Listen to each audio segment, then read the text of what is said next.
जय भीम। टीजे ज्ञानदेव द्वारा निर्देशित सूर्या लिजोमोल जोस और मणिकंदन के साथ 2 नवंबर को अमेजॉन प्राइम वीडियो पर रिलीज हुई थी।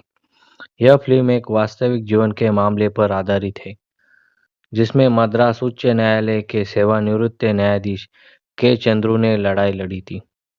सूर्या इस फिल्म में मद्रास उच्च न्यायालय के सेवानिवृत्त न्यायाधीश के बाद वकील बने चंद्रू का किरदार निभा रहे हैं, जिन्होंने 1993 में हिरोला जनजाति की एक महिला का रूढ़िवादी जातिवादी समाज एवं व्यवस्था से न्याय दिलाने के लिए सभी बाधाओं से लड़ाई लड़ी थी।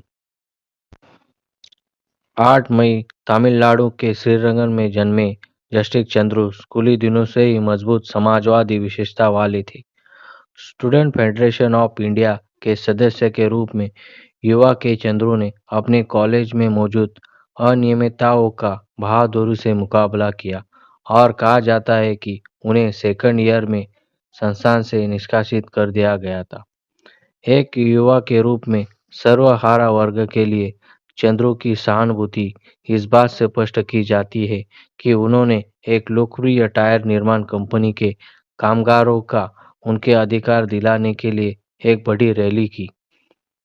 उनके जोरदार विरोध के चलते उनके कॉलेज प्रबंधन बोर्ड ने काफ़ी नाराज़गी फैल गई, क्योंकि टायर कंपनी के सदस्य इस बोर्ड में शामिल थे। इसी वजह से उन्हें कॉलेज से निकाला गया। शायद कम शायद कमज़ोर वर्गों के अधिकारियों को दिलाने के लिए इस उत्साह ने उन्हें लॉ कॉलेज में प्रवेश लेने के लिए प्रेरित कर दिया।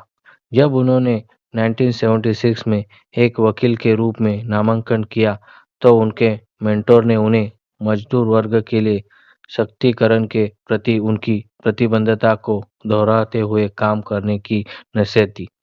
वरिष्ठ वकील NGR प्रसाद, जिनके अंडर चंद्रू ने बतौर जूनियर काम किया, कहते हैं कि चंद्रू ने श्रम कानूनों में विशेष रुचि ली और कई मायनों में वह एक सक्रिय कार्यकर्ता थे। यह उन मुकदमों की संख्या में भी सामने आए जिन्हें उन्होंने फ्री में लड़ा।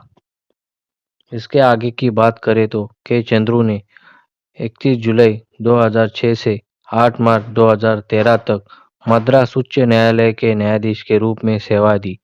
अपने 7 वर्षों से भी कम समय के सेवा काल में उन्होंने 96,000 से अधिक मामलों का निपटारा किया। इनमें से 1,500 से अधिक मामलों में दिए गए निर्णय कानूनी पत्रिकाओं में दर्ज किए गए।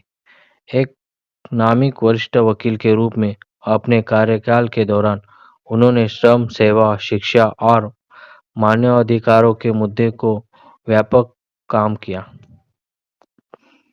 उन्होंने एक प्रसिद्ध किताब लिसन टू माय केस भी लिखी, जिसमें उन 20 महिलाओं की कहानियों को शामिल किया गया है जिन्हें तमिलनाडु की अदालतों में न्याय के लिए उनकी प्रेरक लड़ाई लड़ी।